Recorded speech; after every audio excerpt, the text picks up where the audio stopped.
probably had 2 or 3 rocks a day, and then 1 stick of chalk or charcoal at night, and then 1 in the afternoon.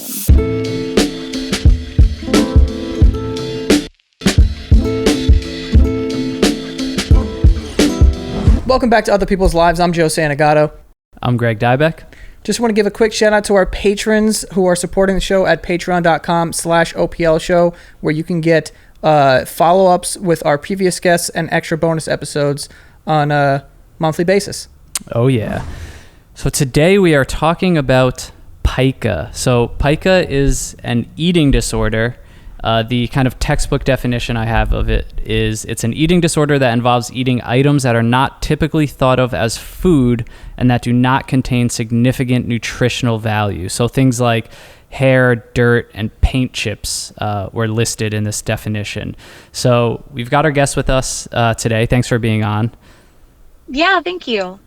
So can you just describe how this affects you and what pica looks like in your everyday life? Yeah, so my pica shows itself in the form of rocks, mostly, and then sort of chalk is a pretty common one that I experience, as well as charcoal and like sand and dirt. Those are my main. It's like the more earthy things, and it's pretty persistent. I mean, it used to be definitely like a multiple times every day thing. Now that I'm a little bit older and I have an apartment with my boyfriend, I don't particularly do it every day, but it's still a constant craving, I guess you could say. So when did you first start having the urge to, or like, because when you're a kid, I mean, you pick up things and you eat them when you're not supposed to, and we've all, I think, eaten a rock or something in our lives just when you're young. So did that kind of just like stick with you? Like, what was it about it that kind of made you feel like you wanted to keep doing this? Yeah, so pica is actually a disorder that mostly affects children. So like if a child is consistently eating glue, right, or if they're always putting dirt in their mouth, that's usually what trained professionals work for. I have really distinct memories of like walking through a park and like smelling the dirt and thinking how like euphoric it would smell. Or I remember I remember like being in a sand pit, and it was really, really difficult to keep it out of my mouth. It wasn't until I was a teenager that I got started eating rocks, and that was actually what sort of enabled me to do that was the show My Strange Addiction. There was a woman on the show who ate rocks, and I really identified with her. She commented on how like she loved the earthy taste and how she would crush them up with like a hammer and keep them on her all day. And I thought, wow, what a perfect thing for me to do. So I started doing that. So it's not just eating them, like it's not sort of this, I guess you could say, like an addiction to just eating rocks out of habit. It's an actual craving for things like rocks, dirt, and sand. Like you want the taste of that. Yeah, I would say even more than that. It's particularly the feeling as well, because like chalk and charcoal and sand usually don't have a very strong taste. Rocks, I think, have like the most taste out of everything. But those things, it's more about like the texture and how it feels in your mouth. So you enjoy that kind of grainy like texture? Because I'm picturing having like sand in my mouth, because I feel like we've all had that, like being at the beach or whatever, and it's not pleasant, I would say. But no, not usually. But right. Yeah, I mean, there are some times where it is undesirable. For instance, if I did it on a work break and I had like a piece of sand in my teeth, that would be really embarrassing for me. but I think most of the dish pleasure comes from the shame of it all. So you mentioned work break. So I'm curious if this is something that, can develop with children, but in some people's cases it carries over into teenage years and adulthood. How do you keep this up? Like, when you say work break, are you bringing sand with you? Are you bringing rocks with you places so that you always have it on you, essentially as a snack? Yeah, so when I was in high school, that was something I used to do. I did just like the woman I saw on the TV show, and I crushed up particularly like soft rocks you could find outside with a hammer, and I put them in an empty pill bottle and carried around with me. And I would always do this in secret, so this was never something that I would ever let anybody know about in my personal life. So I would go into the school bathroom and I would eat what I had brought with me, or one of my science teachers, he consistently had a box of chalk, and I would go in there and steal a piece from him every single day and would go into the bathroom and eat it. So it was really pervasive. Nowadays, I have an outdoor job, and there's a beach sort of close to and in the boundaries of where I work. So unfortunately, that is sort of um, a really easy source to just go and do it. And it's not even like I can give an excuse. Has this ever affected you in a medical sort of way? And if not, like, is there any dangers to this? Because I can't imagine that eating rocks would be, good for your body, but I'm not really sure. No. I mean, it's definitely not. And I know that. I don't eat anything that is toxic. I know there are some people who have pica who, like you said, are really obsessed with paint chips, or I know there are women out there who I've seen who are really into drinking bleach, which obviously is like a big red alert. But I personally I've chipped a couple of my teeth. They're mostly in the back and in my like right front canine. So, and that definitely doesn't help my self-esteem. But then eating chalk, things that are like a powdery texture, I usually get really sick from them. But it's not necessarily an enjoyable experience afterwards, but it's sort of at this point something that I have to do.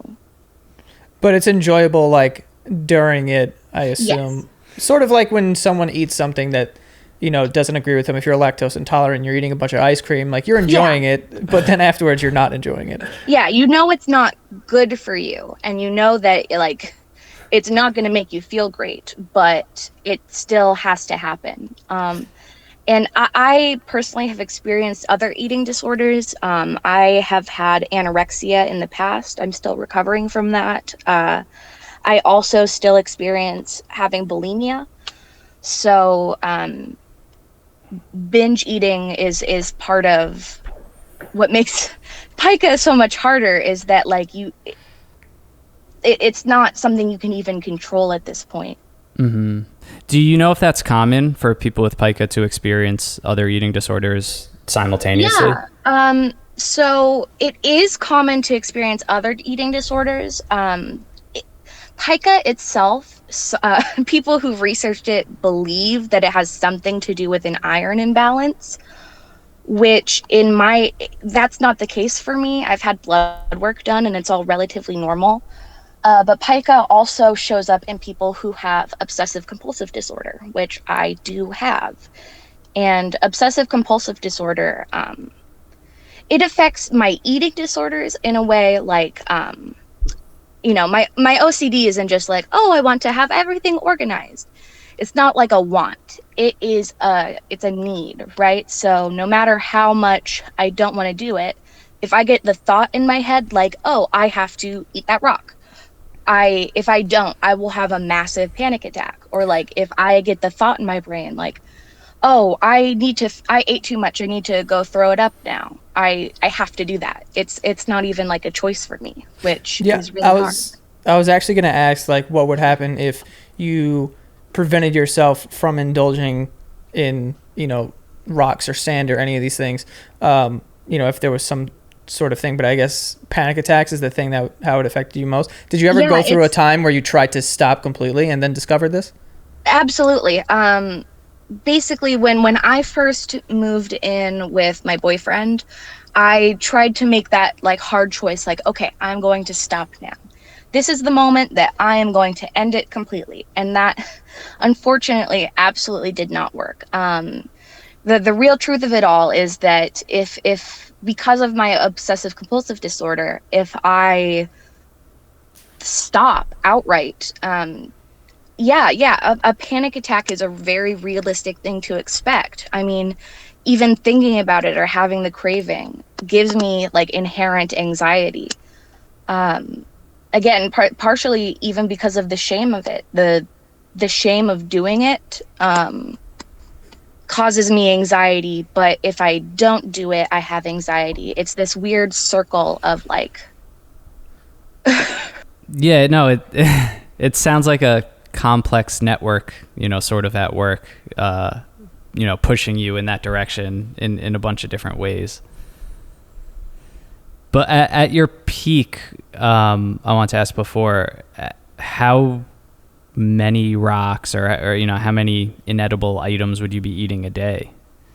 Well, so I'm also an artist, so I sort of had the excuse of having things like charcoal or chalk in the house, um, as well as having many younger children in there. So that was sort of always something I had available to me. And then rocks are obviously everywhere.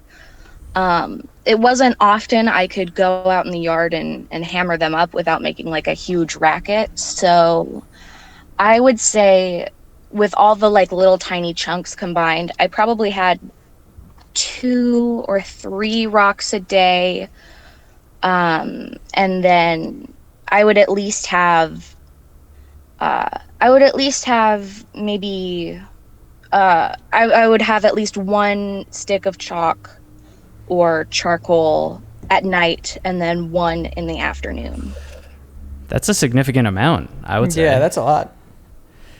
So you mentioned moving with your boyfriend is the moment you tried to stop. So were you honest with him about having this, or is it something that you tried to hide from him? No, it's something, I mean, in my personal life, I have one friend who knows, and then I have my therapist, and that is it. I have been really quiet about all this because, I mean, to tell the truth about it, it is so embarrassing to think about telling someone or have someone find out that I do this, right? I mean, it's infantile, first of all, and second, it just is like it feels like it's wrong and bad. And so if I were to tell my boyfriend and have him think of me as wrong or bad, that would just like absolutely consume me. So I have kept it really hush hush in my life. Even up to this point, he doesn't know, but you live with him? Yes. So how do you go about hiding that? I would imagine you kind of develop tactics because you still obviously need to consume these items. Yeah, absolutely. So I usually only ever do it when I'm not in the apartment. So if that means like while I'm walking my dog, I bring like I don't know, a quote unquote snack with me. Or usually I'm not working right now due to the coronavirus, but normally if I were at work, it because I work outside, it's fairly unsupervised. So that is usually a pretty good opportunity to do the act, I guess. Do you ever feel like I'm trying to like, I don't know, think about this because I'm trying to like get behind like the psychology behind it, but I'm not going to try and like, overanalyze here. But do you feel like this is something that you have to fight the urge every day? Like, do you try to fight the urge of it, or do you just kind of live with it and accept it? I didn't used to fight the urge. I have done a lot of work with my therapist, especially in regards to my OCD, trying to figure out coping mechanisms to try and maybe distract myself or get my mind off of that sort of hyperfixation. It used to be something that I didn't even fight. It was like I didn't have the mental energy to even put up a fight. It was just like, okay, it's time to go eat a piece of chalk now. And like I only was able to even open up to a doctor about it when I was an adult. I believe I was like 19 years old. And I got this sort of the bad news. My doctor had never even heard of the disorder before. And then after she did some research, she found out that there really was no such thing as a pica specialist, especially in my area. So for a couple years, I mean, that was 19. I'm 21 now, and I just got my therapist in January. That was years of no real option to have treatment. So what does treatment look like that sort of look like? And is there any sort of system to sort of try to wean you off of these things, like maybe not as consume as much? Yeah, so I mean, generally for children or for people like pregnant women, there are some sort of ice chips for people who have pica and are trying to sort of wean themselves off. Ice chips have no nutritional value, so they still fall under the sort of pica umbrella. But they aren't they aren't actively destructive to your body. So that's something that I have been taking advantage of, because it's not socially unacceptable to eat ice. So usually that is what I go to. And then just distracting myself, just trying to like slow down and sort of ground myself, and then try and think of something else, like a different activity I could do.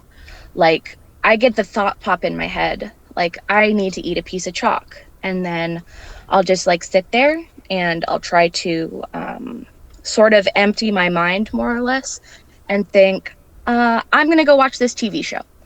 I really like this TV show, I'm gonna go watch it. And that has been a pretty helpful tool for me to sort of avoid the urge. Do you think that it's at this point so intertwined with your OCD that you would have to treat your OCD, or at least start to get that under control to be able to stop eating these items? I definitely think that. It's all pretty complicated and a process. I mean, I wish it were as easy as like, if I take iron pills, then it'll go away, which is the case for some people, but it isn't for me. So to get treatment for my pica at this point, me and my therapist are just doing pretty extensive work trying to figure out my OCD and how to conquer that. And as I've been medicated for my OCD, the urge to eat inedible things has actually gone down, which has been incredible. Nice. That's good to hear. And I think it's really important that you bring up these other factors and other eating disorders that you've struggled with, and then especially OCD too, because, this just seems like a smaller piece of that. And, I think that's important because this is something that is easy to exploit. Or you mentioned My Strange Addiction before, and don't get us started on that show, but we looked up the clip. We looked up the clip before this, and it's like the title of that episode was rocks for dinner. And I mean, obviously they're exploiting the people on that show and making them look crazy. But, you know, this is something that without that context that you gave, yes, someone can look at that and say, why is that lady picking up rocks and eating that over there? There must be something seriously wrong, without understanding the layers. Say on YouTube, there's a pretty large subgenre of people who have pica. In the ASMR or like mukbang community, there are actually people who have full channels about them eating chalk, and it gets views, you know. So it's really easy for it to be like sensationalized, or for it to be taken advantage of, or for people to feel really, really deeply ashamed of themselves. But usually there's other stuff going on, you know.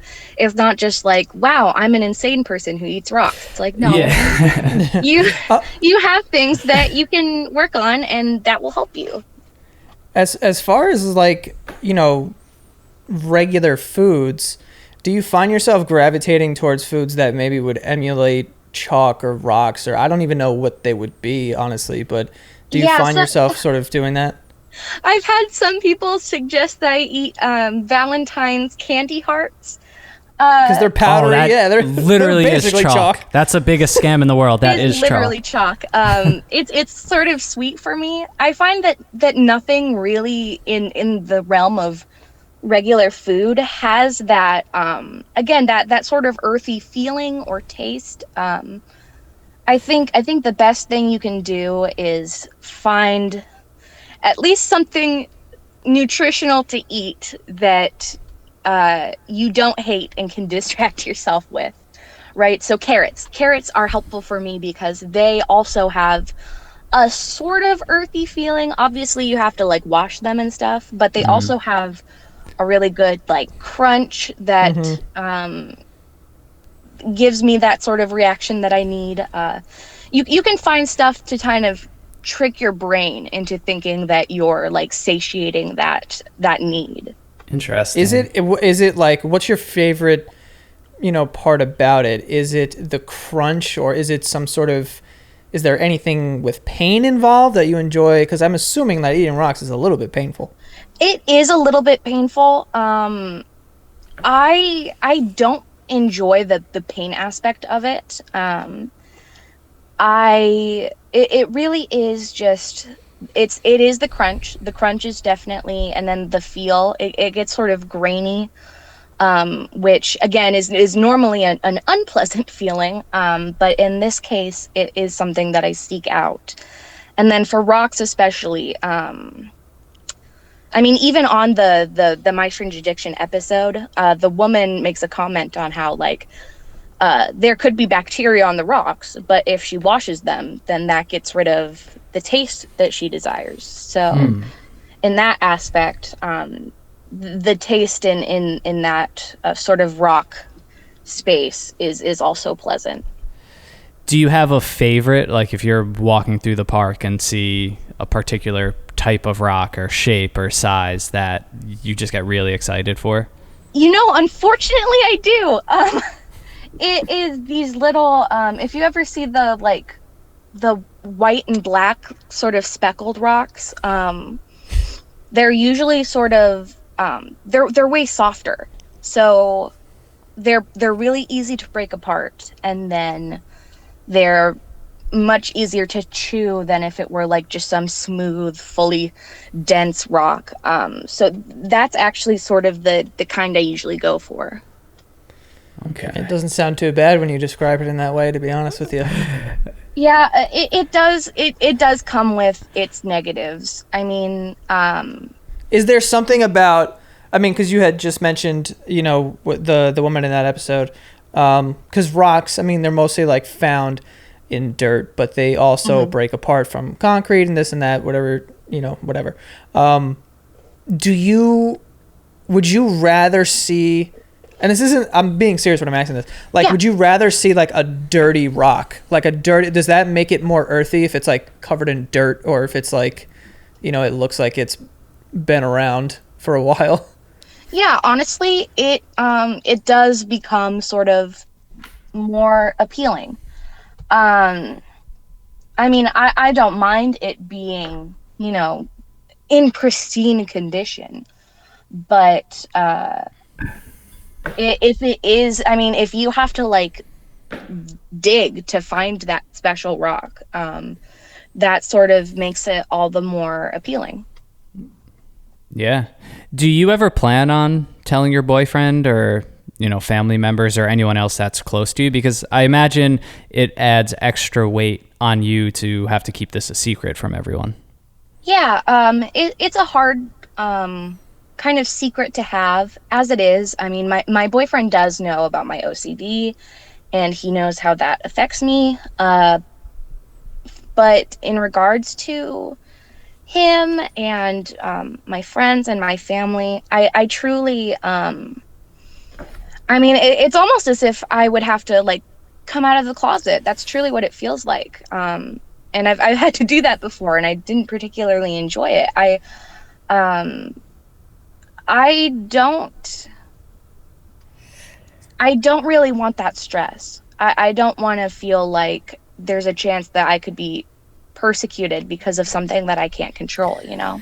Yeah, I mean, I imagine that's so scary. And I think the case for most people, like it was for us, we had never heard of this. And I imagine a lot of people are uneducated on this and, with no prior knowledge about this and no understanding of kind of the layers you described and the other things that you're dealing with. Like we said before, it's something that's so easy to just kind of, be like, that's crazy. Why would you do that? I can't even begin to understand why someone would do that. So yeah, I'm sure that's an extremely stressful situation to try to pick the right moment. Get that response in the medical field. I mean, again, the few primary care physicians I've had that I've decided to open up about it, I really felt ashamed. They made me feel like I was like dirty in some way. It's really hard to experience. Yeah, and you've never gotten caught doing this? No, but I know. It's impressive. I know there are people who are out there on the internet who have been caught and who have had to be public about it, and I'm sure that might be freeing for some people, but I would never wish that on anybody, to have to publicly deal with a problem like this in front of people who don't understand. That just seems so hard. Do you think that you prefer chalk and rocks to regular food? Honestly, it's sort of apples and oranges. I like them both for different reasons. If I tried to compare the two, I suppose yeah, eating real food is pretty cool. I think I would rather eat real food. But I can't necessarily compare them. Okay. That's fair. Yeah. And Joe says all the vegan food I eat tastes like dirt anyway, so. Yeah, there you go. There's that. Truly. I mean, you're on your way. That's funny. On my way. I'm just going to show up with rocks one day, Joe. He probably will. He's a very experimental man. Wow. Do you have anything to say to anyone listening that could be dealing with this? I think with episodes like this, we always mention it, how, it's amazing to us that after we release an episode like this, for something that we think might be so foreign or so limited out there, we always end up getting people who reach out and say, I'm going through this as well. So anything that you want to say to anyone listening who has pica? Yeah, absolutely. I first want to say that this is not a encouragement. I mean, if anybody's going through this and they're looking for an excuse to keep doing it, I wouldn't take it in that way, but you don't have to be alone. I mean, it's hard to hide this kind of thing. It's hard to go through it, but especially on the internet where there is some form of being able to be anonymous, there are groups out there and there are people who can help you and who can help you understand. I think that anyone who goes through this, you're not crazy and you're not stupid. You are going through something that's really hard. And it's really important that you know that you're still a person and you still matter. This isn't like the end of days. I'm working through it. There are lots of people who are working through it. It's possible to work through. It's hard not to feel like you can reach out to anyone. It's hard not to feel like doctors are able to help you. But it just takes time, and you can do it. I really believe in everyone who's listening that if you go through anything like this, you can do it. Very well said. And I agree with you. You know, I don't think anyone should be ashamed of something like this, especially because, I mean, it is a disorder at the end of the end of the day. And, you know, it's not something that, you know, you're self-destructing on purpose. Like you're just eating a bunch of rocks because you want to hurt yourself or whatever. It's clearly something that you're, you know, struggling with and battling. So, you know, good for you. And also I'm very, you know, we're honored that you would come on our show and not really tell anyone about this, but you know, you're opening up to us and the platform to kind of educate everyone on all this stuff. So we really appreciate you coming on and sharing your story. Yeah, thank you so much. I mean, I was watching you guys at like 3 a.m. And like I just felt so empowered by the people who were talking and who were able to be open about who they were and the empathy I saw in the comments. And I thought this is an experience that not many people go through. It's an experience that not many people have even heard about. So even though it's been really nerve-wracking, I've been very excited to be able to share this. Yeah, thank you. That's great to hear. You know, and it's true. I mean, this community is incredible. They're able to show so much empathy and love hearing stories like this. So now you are one of those awesome guests. So, you know, thank you for keeping it real with us and just putting, you know, just a real person and personality behind something that, again, could just so easily be dismissed as crazy. So we don't think you're weird, if that means anything. Thank you. I'll take it. All right. Well, have a good day. Yeah, you too. All right. Have a good one. Bye. This episode is sponsored by Blue Chew. Guys, if you're looking to increase your performance and get an extra confidence boost in the bedroom, then Blue Chew is for you. Blue Chew brings you the first chewable with the same FDA-approved active ingredients as Viagra and Cialis. You can take Blue Chew anytime you want to enhance your performance. It's that easy. And Blue Chew is prescribed online by licensed physicians, which means no more going to doctor's offices, no more waiting in line at the pharmacy. It comes right to your door in discreet packaging. So super easy. And right now, our listeners get a special deal. You can visit bluechew.com and get your first shipment free. Yes, absolutely free when you use special promo code OPL. You just pay for the $5 shipping, and that's it. Again, that's BLUEchew.com, promo code OPL to try it for free. So yes, you get to enhance your performance in the bedroom for free. This is really worth a try. You've got nothing to lose. Just use promo code OPL at bluechew.com.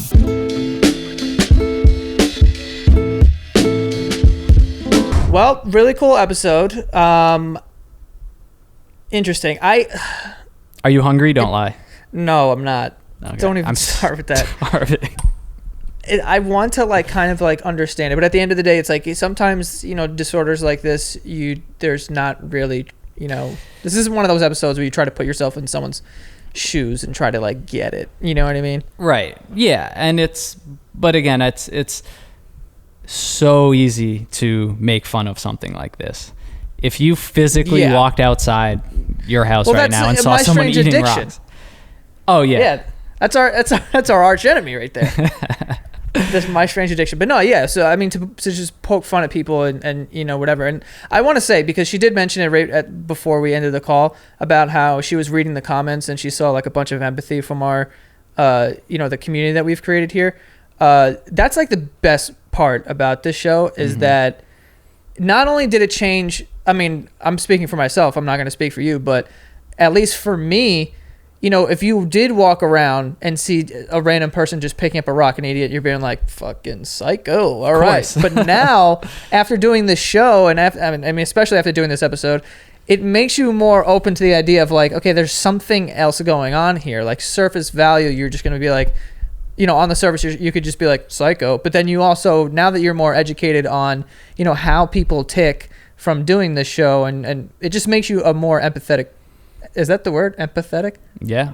Yeah. I don't know why I question myself, but it makes you, you know, have more empathy, you know, towards people. And I just want to say that it's really cool to hear someone else say that, because I've noticed that. For sure. And we had a conversation about how our community is, they could very well just be like, oh man, I'm tuning in for all the, you know, the crazy stuff and this and that, but they're very like understanding, and it's really cool. Yeah.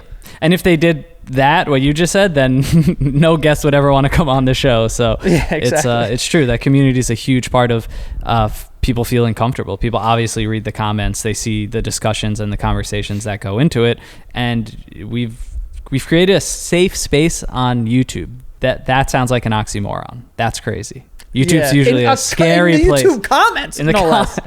Like the war zone, the typical war zone. So that's an accomplishment, guys. Yeah. So thank you to everyone for that, but also for you know, this girl who came on the show. It's really cool that, you know, she felt like she can open up to us and like talk to us about it. And it's also very interesting to just kind of hear about, because it is one of those things where, I mean, we're talking about eating rocks here, and you know, when she eats chalk, it makes her sick or whatnot, and just having it in your head, I can't even imagine that internal battle every single day of being like, I know what's going to happen when I eat this, but I can't help it, I have to. It's just hard to, you know. Yeah, grasp. and there's nowhere to look to see, to like identify with anyone else in your position, you know, and the only place you could find that is, like she said, My Strange Addiction or YouTube in certain places, and it's sensationalized, or it's for comedic value or something. Right. But you know, it's that has to add to that kind of shame, and like you said, that internal battle of, no one around me is doing this thing that I'm doing, I know it's wrong, and I know if I get caught, I'm getting judged right away. Right. There's no doubt about that. But yeah, I think it's, you know, what's important. That's a good point. Yeah. I never thought about that, how like something like this, and I'm sure it's been the case for other episodes that we've done, where it's not something like, if you're bulimic, there's a whole community around that that's very uplifting and positive and supportive. This one is a little more niche, and there's not really a whole, like a bunch of media or content or this and that, I mean, we know of, where people are super uplifting and supportive. I mean, I'm sure these like forums and things exist, but for the most part, like you said, it's been sensationalized, and it's more of like, here's the freak show of these people that eat rocks and drink bleach and this and that. You know, there's no education as much as there is just exploitation. Yeah, no, of exactly. what's going on, you know? But so hopefully this kind of serves as some sort of like education towards it. I'm sure, yeah, I would imagine this would be the first time a lot of people hear about this, like it was for us, you know, when we got that email. But yeah, I think, you know, what's important is that she's getting help for, you know, not just that specifically, but kind of understanding the whole picture, and knowing that, you know, her pica is just one component of a lot of things that are going on. And I think that's important, because you know, that's the case for a lot of people. It's not just one thing, you know, it's not, for her, it's not just OCD, it's not just eating rocks, but you know, it's a combination. And I think a lot of people are in similar positions where it's more layered and more complex than just being able to pinpoint, okay, here's the one thing and we'll fix this one thing and everything will be okay. It's right. Not that simple. And there's not like pills that you take or, you know, whatever. Because I mean, especially, I don't know where she is obviously, but you know, saying that her doctor was like, I've never heard of this before. It just goes to show how rare it is, and not a whole bunch of education and understanding. Whereas these other things, there is some form of education, some form of treatment and therapy, and this just kind of feels like, you know, it's still in its infant stages at figuring out the root of it. No, it seems like a lot of work on the self, and you know, knowing that it's going to be a long journey, I think, and that there's going to be stages helps. And, you know, it seems like she realizes that. So, yeah, I obviously wish her the best of luck, you know, with all of that. And maybe we'll check in with her, you know, in the future as well, see how she's doing. For sure. Anyone out there who wants to be a part of the show, you can email us by going to our website, oplshow.com, and send us an email. We go through all of them, and if we think it fits for the show, we will reach out to you and schedule something. Okay? Don't be shy. Don't be shy. The show is nothing without you guys. So exactly. Keep them coming. And follow us on Instagram at OPL Podcasts. We post a bunch of video clips there and some other things. And patreon.com/OPL show. It's the most direct way to help support the show, to help the show grow, keep us doing what we're doing. And for that, you get a ton of bonus content. So few episodes with follow-ups, episodes that don't air on this main channel. So if you want more, that's the place to go. Yep, and that is all. See you guys next time.